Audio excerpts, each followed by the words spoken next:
Imaginem por um momento que vocês encontrassem um mapa ancestral, escrito há 3.000 anos, e quando fossem ao local indicado, descobrissem que cada detalhe estava exato, cada pedra no lugar previsto, cada símbolo onde deveria estar. Impossível, não é? Bem, preparem-se, porque isso não é ficção. Isso aconteceu. E o que vou revelar agora vai questionar tudo o que vocês pensam saber sobre o passado. No dia 15 de janeiro de 2024, uma equipe de arqueólogos perfurou a última camada de areia em Saqqara. A broca tocou algo sólido, pedra lapidada, uma câmara funerária. Dr. Heitor Mendes, o arqueólogo sênior, me contou que naquele momento ele sentiu algo estranho, uma sensação de que não estavam descobrindo algo perdido, mas encontrando algo que os estava esperando. Mas não era uma câmara qualquer. O primeiro sinal de que algo estava diferente foi o estado de preservação. Câmaras subterrâneas no Egito sempre mostram sinais de deterioração, infiltrações, ações do tempo, rachaduras do tempo. Esta estava perfeita, como se tivesse sido selada ontem. Quando os primeiros feixes de luz iluminaram o interior, o que eles viram os deixou mudos, não pela beleza, não pela idade, mas pela precisão impossível de algo que deveria ter sido coincidência. Doutor Mendes me disse que seus 23 anos de experiência em arqueologia não tinham preparado ele para aquele momento. Era como olhar para um projeto de construção sendo executado exatamente conforme os planos. Só que os planos tinham 3.000 anos. O livro do Touro Celeste havia previsto tudo. Vocês sabem o que é o livro do Touro Celeste? Provavelmente não. 99% das pessoas nunca ouviram falar. É um texto funerário egípcio encontrado na tumba de Ramsés II. Data de 1290 a.C., 3.300 anos atrás, e ele descreve, com detalhes cirúrgicos, exatamente o que foi descoberto naquela câmara em Saqqara. Como isso é possível? A primeira reação é sempre ceticismo. Deve ser acaso. Deve ser leitura tendenciosa. Os arqueólogos devem estar vendo padrões onde não existem. Eu pensei isso também, até ver as evidências. O livro do Touro Celeste não é um texto vago, cheio de metáforas que podem ser interpretadas de qualquer jeito. Ele é específico, técnico, quase como um manual de obras. Ele fala de uma câmara com 12 colunas dispostas em círculo. A câmara de Saqqara tinha 12 colunas dispostas em círculo, mas não é só isso. O livro especifica que cada coluna deveria ter exatamente 18 cúbitos reais de altura e 3 cúbitos reais de circunferência. Os arqueólogos mediram 18 cúbitos reais e 3 cúbitos reais. Precisão milimétrica. Ele descreve um teto com estrelas douradas organizadas em constelações específicas, não constelações genéricas. Ele nomeia cada estrela, descreve sua posição relativa, até menciona o brilho específico de cada uma. O teto da câmara tinha exatamente essas constelações, pintadas com ouro em pó, na posição exata, com o brilho relativo correto. Mais impressionante ainda, o texto descreve que a estrela polar brilhará 3 vezes mais forte que suas irmãs, e sua luz se refletirá no metal polido do altar. Na câmara, a representação da estrela polar tinha camadas extras de ouro em pó, criando exatamente esse efeito de brilho triplo. E sim, ela se refletia perfeitamente no bronze lapidado do altar central. Ele menciona um altar central com 3 degraus e uma cavidade circular no topo. O livro detalha que a cavidade deveria ter o diâmetro de 2 palmos e profundidade suficiente para conter a água de um cálice sagrado. O altar estava lá, 3 degraus, cavidade circular com exatamente essas medidas. Mas vocês ainda podem pensar, coincidência elaborada. Então deixe-me contar o que realmente fez os arqueólogos perderem o sono. O livro do Touro Celeste descreve algo que nenhum texto egípcio antigo jamais mencionou, algo que os próprios egípcios não conheciam. Ele fala de uma porta oculta que se abre apenas quando a luz da lua plena toca a pedra do olho de Horus. Os arqueólogos procuraram essa pedra.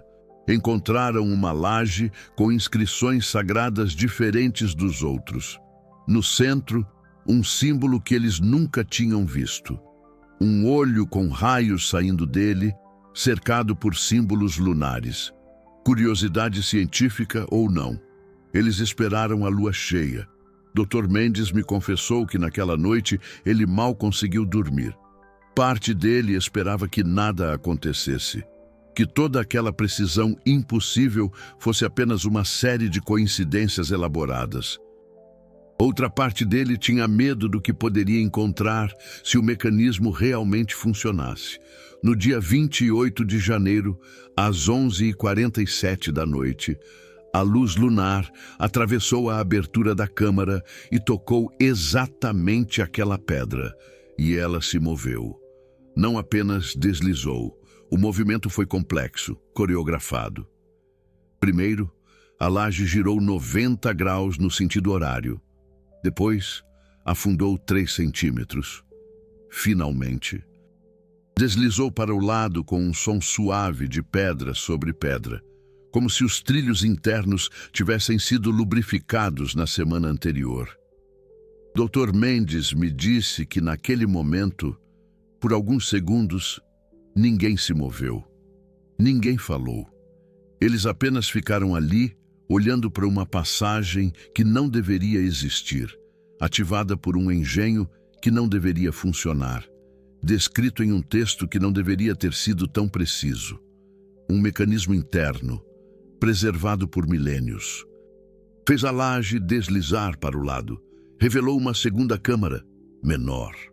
E dentro dela, aqui é onde a ciência encontra o inexplicável. Dentro da segunda câmara, havia 3 objetos. 3 objetos que o livro do Touro Celeste havia descrito com precisão absoluta. Um espelho de bronze lapidado, perfeitamente circular, com inscrições que formavam espirais concêntricas.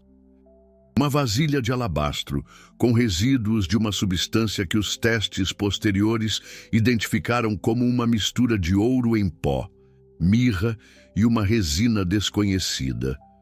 E um rolo de papiro. Um rolo de papiro que não deveria existir. Vocês sabem por que papiros se preservam no Egito? Pelo clima seco, pela ausência de umidade. Mas aquela segunda câmara tinha umidade, tinha goteiras, condições que deveriam ter destruído qualquer material orgânico em décadas. O rolo de papiro estava perfeito, como se tivesse sido colocado ali na semana anterior.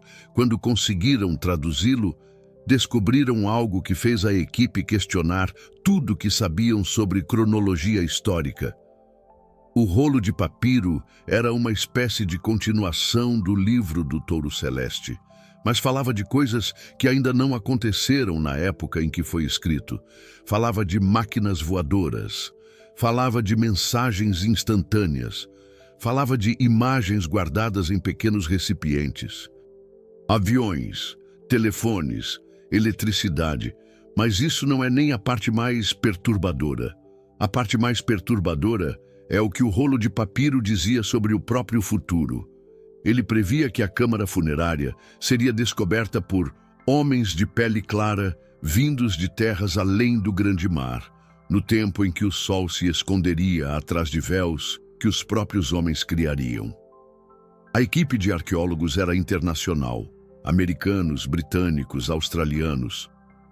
Homens de pele clara vindos de terras além do mar. E vocês sabem o que mais estava acontecendo em janeiro de 2024? Uma das maiores tempestades de areia da história recente cobria o Egito. O sol, literalmente, se escondia atrás de véus que a atividade humana havia intensificado através das mudanças climáticas. Os homens haviam criado os véus que escondiam o sol. Neste ponto, vocês devem estar se perguntando: como alguém há 3.000 anos poderia saber disso? Existem 3 possibilidades.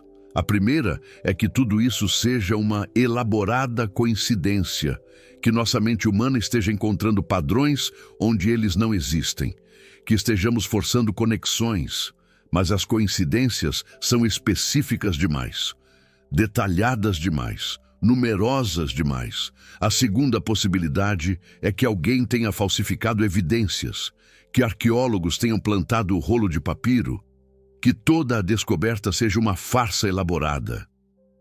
Mas as análises de carbono 14 confirmaram a idade do papiro, os materiais, as tintas, os métodos de escrita, tudo autêntico à época da 19ª dinastia.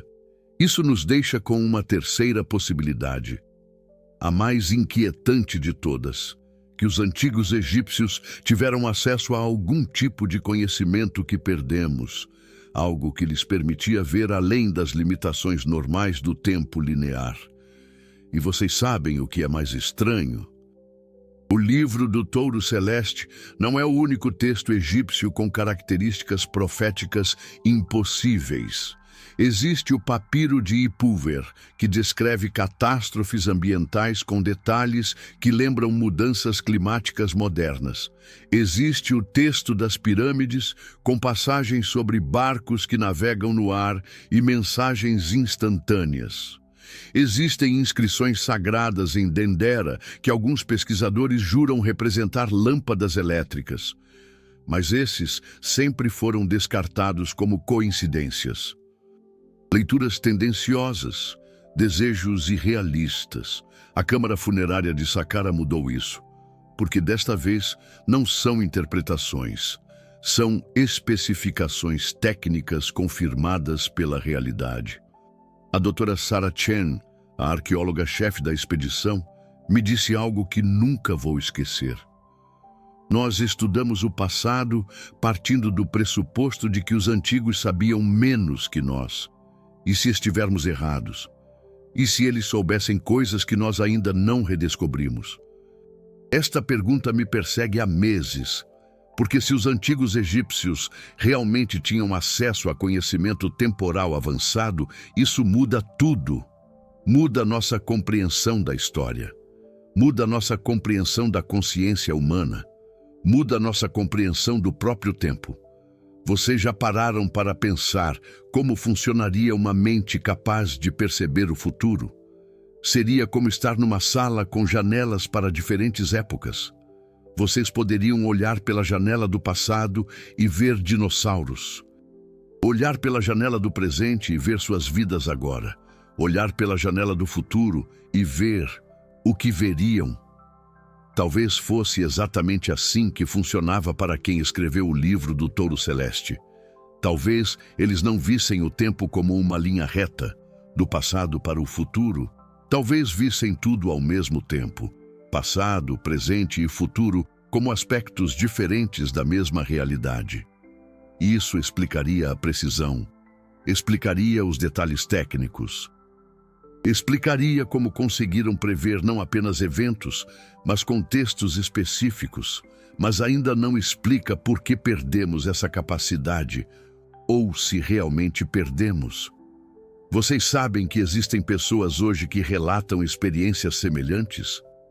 Sonhos premonitórios que se realizam com detalhes precisos, visões que antecipam eventos futuros. A ciência descarta como coincidência, como viés de confirmação, como falhas da memória. Mas, e se não for? E se ainda tivermos essa capacidade, mas nossa cultura científica nos ensinou a ignorá-la? Pensem nisso. Quando vocês eram crianças, quantas vezes adivinharam coisas que iam acontecer? Quantas vezes tiveram sonhos que pareciam reais demais? E quantas vezes os adultos disseram que era apenas imaginação? Talvez os antigos egípcios, nunca tenham aprendido a descartar essas experiências. Talvez tenham desenvolvido técnicas para aprimorá-las ao invés de suprimi-las. O livro do Touro Celeste pode ser evidência de uma humanidade que enxergava o tempo de forma fundamentalmente diferente da nossa. E agora, depois de Saqqara, não conseguimos mais ignorar essa possibilidade. Mas existe algo ainda mais inquietante sobre toda essa história. O rolo de papiro encontrado na segunda câmara não termina com as previsões que já se cumpriram. Ele continua. Ele fala sobre o que ainda está por vir. E é aqui que a história fica realmente perturbadora. Porque as próximas previsões do papiro não são vagas, não são simbólicas, são específicas, com datas, com localizações, com nomes que ainda não existiam quando o texto foi escrito. Deixem-me ler diretamente da tradução oficial. Quando os números dos anos chegarem a 2025, no segundo mês do renascimento solar, uma descoberta será feita nas terras onde os grandes rios se encontram. 2025, fevereiro. Terras onde grandes rios se encontram. Vocês sabem onde fica essa região? Mesopotâmia, Iraque, onde o Tigre encontra o Eufrates. E vocês sabem o que está acontecendo lá exatamente agora?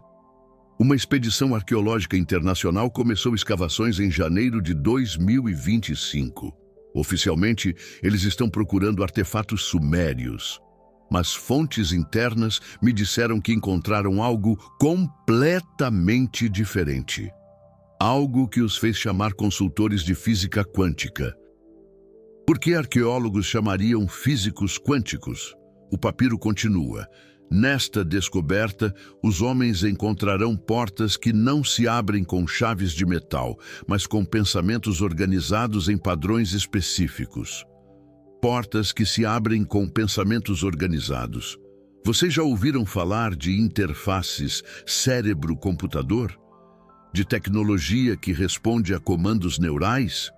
Claro que sim, é tecnologia atual. Mas como alguém, há 3.000 anos, poderia conceitualizar isso? A não ser que não fosse conceitualização, a não ser que fosse observação direta. Vocês querem saber algo que me deixa acordado à noite? Eu consegui contato com alguém da equipe no Iraque. Não posso revelar o nome, nem a instituição, mas posso contar o que ele me disse. Eles encontraram uma estrutura subterrânea, perfeitamente preservada, com tecnologia que não conseguem identificar, painéis que se iluminam quando alguém se aproxima, superfícies que respondem ao toque mudando de forma, e sim, portas que só se abrem quando a pessoa se concentra em sequências específicas de símbolos, exatamente como o rolo de papiro descreveu, mas isso é só o começo. A próxima previsão é ainda mais específica. No quarto mês do mesmo ano, quando a lua estiver dividida ao meio no céu noturno, 3 homens de conhecimento profundo descobrirão que o tempo não flui como água em um rio, mas como luz que se dobra em cristais. Quarto mês, abril de 2025, lua em quarto crescente. E olhem só, no dia 15 de abril deste ano, 3 físicos teóricos publicaram um artigo revolucionário sobre cronodinâmica quântica. Dr. Michael Reeves, Dr. Hiroshi Tanaka e Dra. Helena Rodrigues, 3 pesquisadores que nunca trabalharam juntos antes, de 3 países diferentes, que simultaneamente chegaram à mesma conclusão impossível. O Dr. Reeves estava estudando anomalias temporais em aceleradores de partículas. O Dr. Tanaka pesquisava comportamento quântico em cristais.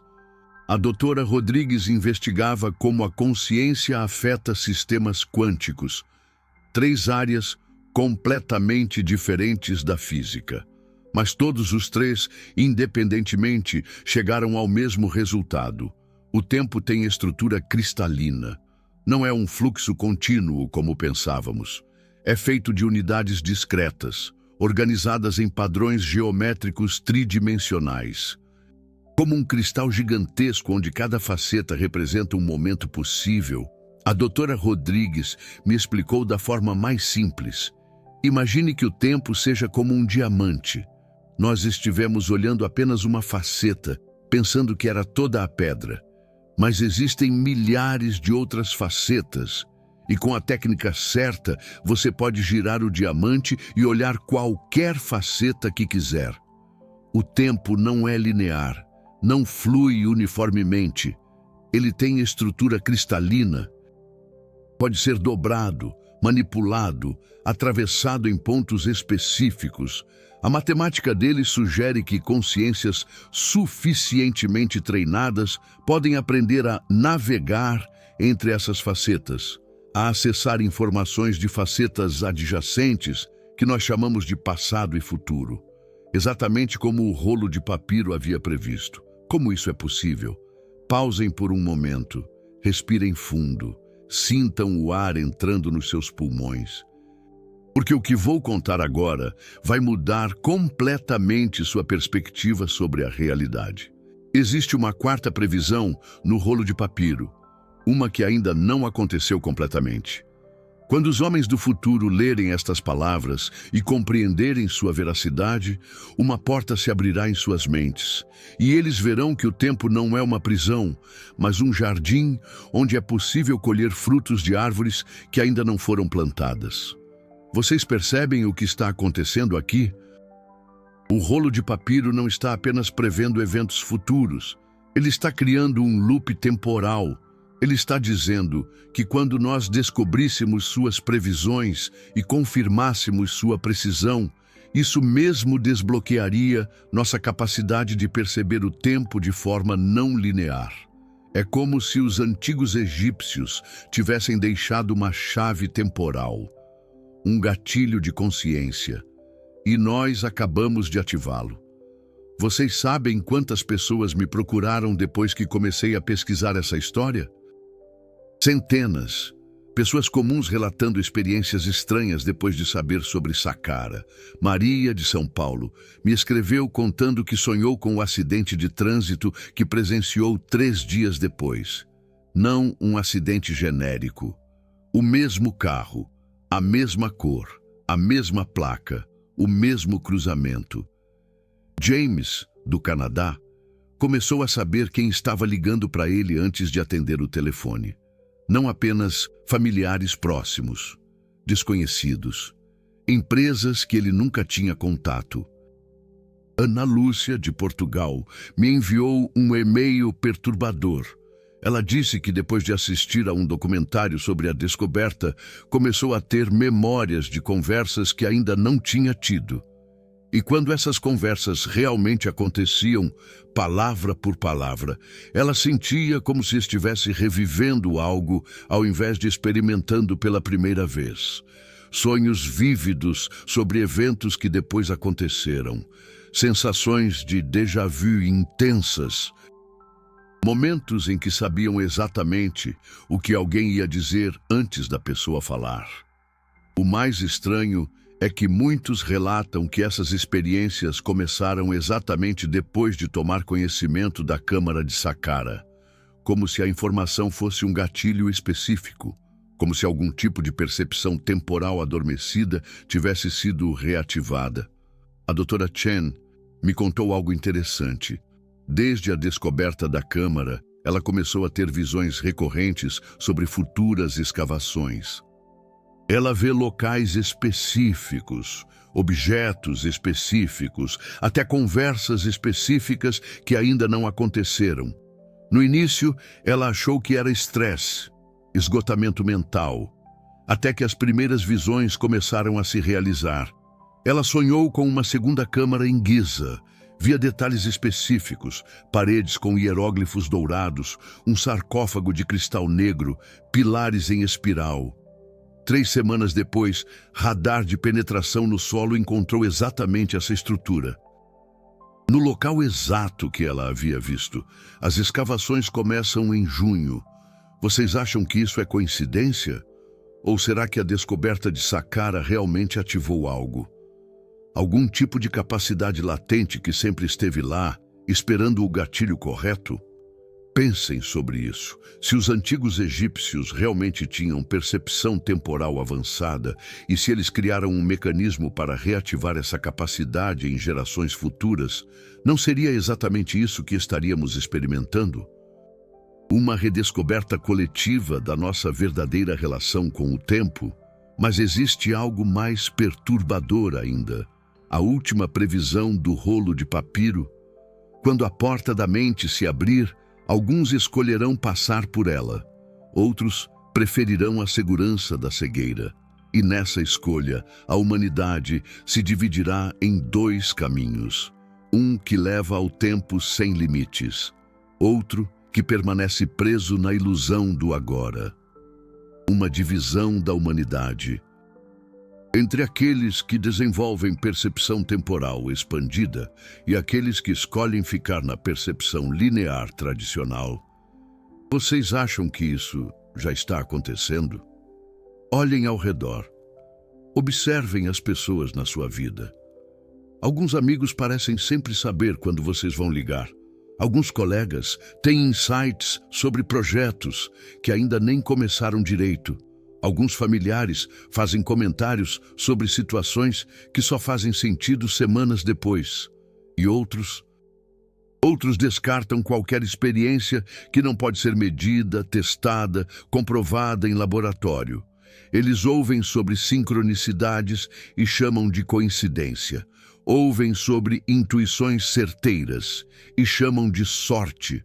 Ouvem sobre sonhos premonitórios e chamam de viés de confirmação. Não é que um grupo esteja certo e outro errado. É que estão operando em frequências diferentes de percepção temporal. Alguns estão aprendendo a ver o diamante inteiro. Outros preferem ficar olhando uma faceta por vez. E talvez isso seja necessário. Talvez a humanidade precise de ambos os tipos. Aqueles que exploram novas possibilidades e aqueles que mantêm a estabilidade do mundo conhecido. Mas a profecia sugere que essa divisão vai se tornar mais pronunciada, que eventualmente teremos duas humanidades distintas, uma temporalmente livre, outra temporalmente limitada, uma que vive no oceano do tempo, outra que permanece na superfície. Talvez a profecia já esteja se cumprindo. Talvez nós estejamos no meio dessa divisão agora mesmo, mas aqui está a pergunta que ninguém está fazendo. E se isso for intencional? E se os antigos egípcios não tivessem apenas percepção temporal avançada, mas também um plano de longo prazo, um projeto que atravessaria milênios para despertar a humanidade numa época específica? Pensem na precisão das previsões, na sincronização perfeita dos eventos, na forma como cada descoberta leva naturalmente à próxima. Isso não parece acidental, parece orquestrado, como se toda a história humana fosse uma preparação para este momento específico, o momento em que redescobrimos nossa verdadeira natureza temporal. Vocês sabem qual é a parte mais estranha de tudo isso? Eu comecei esta investigação como cético, como jornalista científico treinado para questionar tudo, para buscar explicações racionais. Mas quanto mais eu investigava, mais as evidências me forçavam a considerar possibilidades que eu nunca imaginei. E agora eu acordo sabendo coisas que vou descobrir durante o dia. Tenho conversas que já sonhei uma semana antes. Vejo padrões em eventos que só fazem sentido quando olho para trás. Não é que eu tenha me tornado místico, é que a realidade se revelou mais mística do que eu estava disposto a admitir. E vocês sabem o que é mais assustador? Eu não sou o único. Existem milhares de pessoas ao redor do mundo relatando experiências similares depois de tomar conhecimento da descoberta de Saqqara. Como se o simples ato de saber sobre a possibilidade de percepção temporal expandida fosse suficiente para começar a ativá-la. como se o conhecimento fosse o próprio gatilho, a doutora Carolina Souza, uma das físicas que descobriu a estrutura cristalina do tempo, me disse algo que nunca vou esquecer. Talvez a consciência não seja um produto do cérebro operando no tempo. Talvez o tempo seja um produto da consciência operando em dimensões que ainda não compreendemos. Se ela estiver certa, isso muda tudo. Significa que nossa percepção cria nossa experiência temporal. Não o contrário. Significa que quando expandimos nossa consciência, expandimos nossa relação com o tempo, e isso explicaria perfeitamente por que os antigos egípcios conseguiam ver o futuro. Eles não viam o futuro. Eles operavam em uma frequência de consciência onde passado, presente e futuro eram igualmente acessíveis. Uma frequência que nós podemos reaprender, que talvez estejamos reaprendendo agora mesmo. Vocês sentem isso?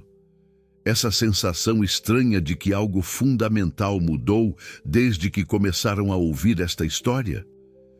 Como se uma porta tivesse se aberto em algum lugar profundo da mente de vocês. Isso não é sugestão, não é efeito placebo.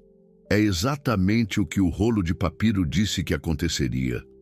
Uma porta se abrirá em suas mentes. E agora que ela está aberta, vocês nunca mais vão ver o tempo da mesma forma. Porque vocês sabem algo que a maioria das pessoas ainda não sabe. Sabem que o tempo não é uma linha reta do nascimento à morte. É um oceano. E nós aprendemos apenas a nadar na superfície. Mas existem profundidades, correntes, dimensões inteiras de experiência temporal que estão esperando para serem exploradas. Imaginem como seria mergulhar nessas profundidades. Ver não apenas o momento presente, mas os padrões que conectam todos os momentos. Sentir não apenas o que está acontecendo agora, mas as possibilidades que se desdobram em todas as direções.